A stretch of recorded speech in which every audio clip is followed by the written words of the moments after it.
Hello siblings, welcome to the NEET NCERT Hindi correction YouTube channel. आज मैं आप लोगों के लिए लेकर आई हूँ एक ट्रिक केमिस्ट्री की, इनऑर्गेनिक केमिस्ट्री की। ठीक है, ये जो है लेकर आई हूँ मैं ऑक्साइड, पेरोक्साइड और मेटेलिक बॉन्ड हम कैसे बनाते हैं। मतलब जो ऑक्सो एसिड होते हैं, जैसे कि हेलोजन वगैरह के ऑक्सो एसिड होते हैं। हेलोजन में हो गया कौन सा ग्रुप, जो क्लोरीन वगैरह हो गए, और फॉस्फोरस और के भी होती है ऑक्सो एसिड। ठीक है, इनकी जो हम क्या है ऑक्साइड, पेरोक्साइड और मेटेलिक बॉन्ड हम इसमें कैसे बनाते हैं, क्योंकि इसका नीट में क्वेश्चन आया है। चलो अब वीडियो को स्टार्ट करते हैं। अभी मैं इसको थोड़ा सा जूम कर देती हूँ ताकि क्लियर दिखे आपको। मैं इस वीडियो में नीट का क्वेश्चन भी लेकर आई हूँ 2023 का, जो आ रखा है पेपर में। चलो पहले बात करते हैं ऑक्साइड की, और एग्जाम्पल भी लेकर आई हूँ मैं साथ में। जैसे जो ऑक्सीडेशन नंबर होती है ना, कैलकुलेटेड ऑक्सीडेशन नंबर, वो इक्वल होगी अगर मैक्सिमम ऑक्सीडेशन नंबर के। जैसे जो सल्फ़र है ना, ये 16 ग्रुप का तत्व है, बोले तो 16 ग्रुप का तत्व है। जैसे कि हम इसमें नॉर्मली हम मान लेते हैं जो 6 होता है ना कि सेकंड नंबर का, 16 ग्रुप में 6 है ना, जो उसको मानते हैं मैक्सिमम ऑक्सीडेशन नंबर। पहले हम इसको कैलकुलेटेड ऑक्सीडेशन नंबर ज्ञात कर लेते हैं, फिर इसमें देखेंगे कि क्या ये इक्वल है या नहीं है, फिर हम इसमें ऑक्साइड बॉन्ड बनाएंगे अगर ये इक्वल हो गई। चलो पहले कैलकुलेट कर लेते हैं। जैसे कि हाइड्रोजन 2 है तो 2 आ गए, 2 प्लस 2 सल्फर अणु हो गए, तो 2x माइनस एक ऑक्सीजन की तो -2 लेते हैं हम नॉर्मली। तो यहाँ पे 7 है तो 7 दूनी 14 आ जाएगा, -14 इक्वल टू 0 लेते हैं हम इसको। फिर माइनस में है, फिर राइट साइड जाएगा तो ये प्लस हो जाएगा। फिर यहाँ पे क्या आ जाएगा नीचे, वहाँ पे 2x बराबर 12 आ जाएगा, क्योंकि 2 इधर को है, ये प्लस में इधर को जाएगा, माइनस हो जाएगा, फिर 12 बचेगा। फिर आ गए +6। मैक्सिमम भी हम अब पहले इसको नोट कर लेते हैं, मैक्सिमम कितनी है ऑक्सीडेशन नंबर, वो भी +6 होती है सल्फर की। तो ये जो हमने कैलकुलेट की है नीचे, ये भी कितनी आई हमारे पास, +6 आई। तो ये इक्वल हो गई ना ऑक्सीडेशन नंबर। तो इसमें हम ऑक्साइड बॉन्ड बनाएंगे। ऑक्साइड बोले तो जैसे सल्फर है ना, सल्फर और 2 सल्फर अणु है ना, तो इसके बीच में एक ऑक्सीजन बॉन्ड बनाएगा हम 2 सल्फर अणु के बीच में। पहले इसको क्या है, अब स्ट्रक्चर बनाते हैं। ये आप ध्यान रखना क्योंकि इसके क्वेश्चन आ रखे पेपर में। अब पहले इसका स्ट्रक्चर बना लेते हैं। मैंने एग्जांपल लाया है पायरोसल्फ्यूरिक अम्ल या फिर ओलियम बोलते हैं हम इसको। इसका स्ट्रक्चर बनाते हैं अब हम। S single bond O single bond S, ये तो बन गया ऑक्साइड बॉन्ड। ठीक है, अब ऑक्सो बॉन्ड बनाते हैं हम। डबल बॉन्ड ऑक्सीजन लेते हैं हम इसमें, OH बनेगा एक, क्योंकि यहाँ पे 2 है ना H, इधर भी सेम बना लेंगे हम बॉन्ड। फिर इसको काउंट करेंगे क्योंकि इसका क्वेश्चन आया है नीट में, 2023 में आ रखा है क्वेश्चन। मैं उसको भी दिखाऊंगी आपको कैसे आ रखा है क्वेश्चन। और अब इसमें हम बॉन्ड काउंट कर लेते हैं, क्योंकि उसमें जो क्वेश्चन आया था नीट 2023 में, उसमें बॉन्ड काउंट करने के लिए बोला था। और हमें इसके जो फॉर्मूले हैं ऑक्सो एसिड के, उसको भी याद करने हैं। अब इसमें बॉन्ड काउंट करते हैं हम। जैसे कि SOH बॉन्ड कितने हैं, 2 है। ठीक है, SOH बॉन्ड कितने हैं, 2। अब बात करते हैं हम S डबल बॉन्ड O की। ठीक है, ये कितने हैं S डबल बॉन्ड O, 2 इस सल्फर के हो गए, 2 right side 2 left side, total 4 है। ठीक है, 4 हो गए S डबल बॉन्ड O।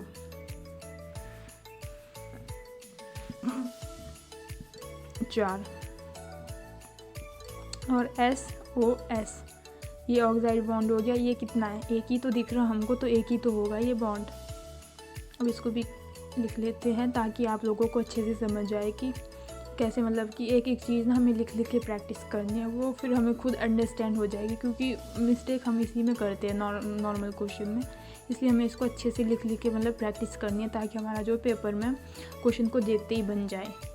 ठीक है, ट्राई करो कि आप जो है लिख लिख के मतलब कि पेपर में जो क्वेश्चन है उसको अच्छे से सॉल्व करें, नहीं तो सिली मिस्टेक्स हो जाती है। फिर बाद में घर पे आते फिर आंसर चेक करते, फिर बोलते हैं कि नहीं ये सिली मिस्टेक्स हो गई। इसलिए आप जो है पेपर में ना अच्छे से सॉल्व करना क्वेश्चन को लिख लिख के। अब बात करते हैं पेरोक्साइड बॉन्ड की। इसमें बोल रखा है कैलकुलेटेड अगर ऑक्सीडेशन नंबर ज़्यादा आ गई किससे, मैक्सिमम ऑक्सीडेशन नंबर के, तो क्या हो जाएगा, पेरोक्साइड बॉन्ड बनेगा। इसमें एग्जाम्पल ले रखा हमने पेरोक्सो डाइसल्फ्यूरिक एसिड H2SO8। ठीक है, पहले हम इसको कैलकुलेटेड ऑक्सीडेशन नंबर उसको हम काउंट कर लेते हैं। ठीक है, हाइड्रोजन 2 है तो 2 प्लस सल्फर अणु 2 हो गए, 2x सल्फर की निकाल लिया ना हमने, माइनस ऑक्सीजन 8 है तो 8 ऑक्सीजन है, एक ऑक्सीजन की -2 होती है तो 8 की 8 दूनी 16 आ जाएगा इक्वल टू 0 करके। फिर ये इधर को राइट साइड चला जाएगा, 16 तो ये प्लस में आ जाएगा, तो 2 लेफ्ट है तो राइट में जाएगा तो 14 आ जाएगा, माइनस में जाएगा ना। फिर यहाँ पे क्या है +7 आ रहा ना, हाँ x इक्वल टू 14/2 तो +7 आ जाएगा। वो क्या है कैलकुलेटेड ज़्यादा आ गई ना मैक्सिमम ऑक्सीडेशन नंबर से। मैक्सिमम कितनी होती है आपको वो तो पता ही है कि सल्फर की मैक्सिमम ऑक्सीडेशन नंबर 6 होती है +6। ठीक है, ये कौन सी हो गई कैलकुलेटेड हो गई, और जो मैक्सिमम होती है वो +6 होती है सल्फर की। तो ये ज़्यादा आ गई तो कौन सा बॉन्ड बनेगा अब इसमें, पेरोक्साइड बॉन्ड बनेगा। आपको लग रहा होगा कि दीदी इतना लंबा कॉन्सेप्ट बता रही है, ऐसा नहीं है। आपको जो है पेपर में जब आप क्वेश्चन सॉल्व करेंगे वो आपको दिखते ही सॉल्व हो जाएगा, क्योंकि यहाँ पे मैक्सिमम ऑक्सीडेशन नंबर से ज़्यादा आ जाएगी ना कैलकुलेटेड ऑक्सीडेशन नंबर। आप इतना फिर सॉल्व करने का आपको इतना टाइम ही नहीं लगेगा, मतलब फटाफट से आप देख के क्वेश्चन बना लोगे फटाफट से कि इसमें ये वाला बॉन्ड बनेगा। लेकिन अभी स्टार्टिंग में ऐसा ही होता है, स्टार्टिंग में लग रहा है कि इतने बड़ा कॉन्सेप्ट है कैसे करेंगे, बन जाएगा 3-4 बार आप इसको अच्छे से लिख के प्रैक्टिस करना, आपका कॉन्सेप्ट ये वाला क्लियर हो जाएगा। अब इसका स्ट्रक्चर बना लेते हैं, चलो अब इसका स्ट्रक्चर बना लेते हैं। हाँ ये स्ट्रक्चर बन गया किसका, पेरोक्सो डाइसल्फ्यूरिक अम्ल का। अब इसको काउंट कर लेते हैं बॉन्ड को, क्योंकि बॉन्ड काउंट करने वाला क्वेश्चन आया है, इसे हमें काउंट करनी ही पड़ेगी बॉन्ड को। एस डबल बॉन्ड ओ कितने हैं 4 है। फिर अब बात करते हैं SOH बॉन्ड की, ये 2 ही हो जाएगी, एक इस सल्फर का लेफ्ट साइड एक राइट साइड हो गया, SOH बॉन्ड 2 हो गए। ठीक है, अब जो है ऑक्साइड बॉन्ड कौन सा हो गया, बीच वाला हो गया, ये वाला SOOS, ये होता है ऑक्साइड बॉन्ड, ये है एक। ठीक है, तो ये पेरोक्साइड हो गया, मतलब कि पेरोक्साइड बॉन्ड होता है ना ये SOOS। ठीक है, ऑक्साइड तो हो गया SOS जो पहले वाले एग्जांपल का था। अब बात करते हैं हम मेटेलिक बॉन्ड की। जो मेटेलिक बॉन्ड है इसमें होता है अगर जो है मैक्सिमम ऑक्सीडेशन नंबर ज़्यादा आ गई कैलकुलेटेड ऑक्सीडेशन नंबर से, तब बनेगा मेटेलिक बॉन्ड। ठीक है, हम सेकंड वाला एग्जांपल सॉल्व कर लेते हैं, पहले वाला आप खुद ट्राई कर लेना बाद में कॉन्सेप्ट क्लियर करने के बाद। इसमें क्या दे रखा है, एग्जांपल ले रखा है हमने इसमें हाइपोफॉस्फोरिक एसिड। पहले कैलकुलेटेड ऑक्सीडेशन नंबर निकाल लेते हैं। ठीक है, हाँ 4 हाइड्रोजन हो गए, 4 + 2x हो गया, x हमने पी ले रखा है, -12 हो गया ऑक्सीजन की। ठीक है, इक्वल टू 12 हो गया, 0 हो गई मतलब पहले तो। फिर उसके बाद 4 + 2x = 12, फिर 4 इधर को प्लस है, प्लस में है, लेफ्ट राइट साइड जाएगा तो माइनस आ जाएगा, 8 आ जाएगा। ठीक है, x = 4 आ गया। तो ये क्या है मैक्सिमम ऑक्सीडेशन नंबर फॉस्फोरस की होती है +5। हमें जो कैलकुलेटेड निकाल रखी है वो कितनी आई है, वो आई है जी +4। तो यहाँ पे मैक्सिमम ज़्यादा हो गई कैलकुलेटेड से, तो यहाँ पे मेटलिक बॉन्ड बन जाएगा। मेटलिक बॉन्ड बोले तो सल्फ़र और सल्फ़र दोनों आपस में डायरेक्ट जुड़े होंगे, मतलब यहाँ पे बीच में ऑक्सीजन वगैरह कुछ नहीं होगा। सल्फ़र या फिर हम अभी फॉस्फोरस की बात कर रहे हैं ना, तो फॉस्फोरस के बीच में कोई भी मतलब ऑक्सीजन वगैरह नहीं जुड़ेगा, डायरेक्ट ये एक दूसरे से जुड़ेंगे, इसे बोलते हैं हम धात्विक बॉन्ड। ठीक है, जैसे ये एक दूसरे से जुड़े हैं ना, तो फॉस्फोरस दूसरे फॉस्फोरस से सेम परमाणु से जुड़ा है, तो इसके ऑक्सीडेशन नंबर फॉस्फोरस पर 0 हो जाएगी। यहाँ पे ऊपर को क्या ऑक्सीजन की -2 होती है, तो फॉस्फोरस की +2 हो जाएगी। ठीक है, यहाँ पे जो OH है इसमें -1 हो जाएगी, तो फॉस्फोरस की +1 हो जाएगी। नीचे दोनों में सेम करके कितनी आ जाएगी, +4 आ जाएगी दोनों फॉस्फोरस की। ठीक है, ये हो गया मेटलिक बॉन्ड। अब इसमें हम बॉन्ड काउंट कर लेते हैं, जो इम्पोर्टेंट कॉन्सेप्ट है बॉन्ड काउंट करने वाला। हाँ, इसका क्वेश्चन आया है पेपर में, इसलिए हमें इसे काउंट करनी ही पड़ेगी। फिर यहाँ पे देख लो, पहले हमने काउंट किया PP बॉन्ड को, ये कितना है 1 है इसमें। अब बात करते हैं जी POH बॉन्ड की, ये कितनी है आप काउंट कर लो, खुद ही देख लो आप इसमें कितने हैं, 2 left side 2 right side, total 4 हो गए। अब बात करते हैं हम P डबल बॉन्ड O की, ये भी आपको पता चल ही रहा होगा कि कितने हैं, स्ट्रक्चर में कितने बने हैं। एक बन गई दोनों के, तो टोटल 2 बन जाएंगे।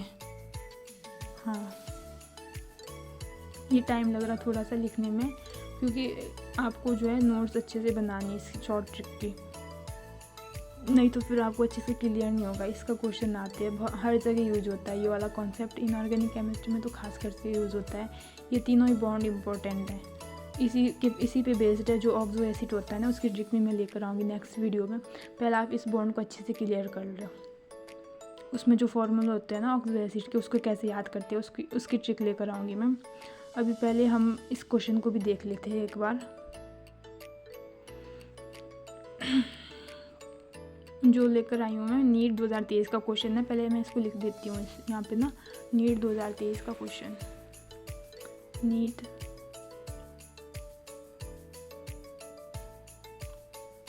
नीट 2023, ठीक है। ये जो क्वेश्चन है ना, यहाँ पे मैंने फॉर्मूले भी टाइप कर रखे हैं साइड में। आप जो है इस क्वेश्चन को अच्छे से सॉल्व कर लेना। मैंने आपको कॉन्सेप्ट तो बता दिया, नहीं तो फिर वीडियो ज़्यादा लंबी बन जाएगी, इसलिए मैं इस कॉन्सेप्ट को जो है क्वेश्चन को आपके लिए घर होमवर्क के लिए छोड़ रही हूँ। आप इसको अच्छे से घर पे प्रैक्टिस कर देना। यहाँ पे मैंने फॉर्मूले भी लिख रखे हैं। पेरोक्साइड डाइसल्फ्यूरिक एसिड तो मैंने ऊपर एग्जांपल दिया ही है आपको पेरोक्साइड बॉन्ड में, और सल्फ्यूरिक अम्ल तो नॉर्मल फार्मूला पता होता सबको, H2SO4 हो गया। फिर पायरोसल्फ्यूरिक एसिड मैंने लिख रखे यहाँ पे फॉर्मूले ना सारों के, फिर भी मैं बता देती हूँ एक बार, नहीं तो अगर आपको बोल रहे हो कि दिख नहीं रहा था। पायरोसल्फ्यूरिक एसिड का हो गया H2S2O7, और सल्फ्यूरस अम्ल का फॉर्मूला हो गया H2SO3। मैं एक बार जूम भी कर देती हूँ इसको, ठीक है। आप इसको अच्छे से मतलब लिख लेना और इसकी प्रैक्टिस अच्छे से करना इस कॉन्सेप्ट की।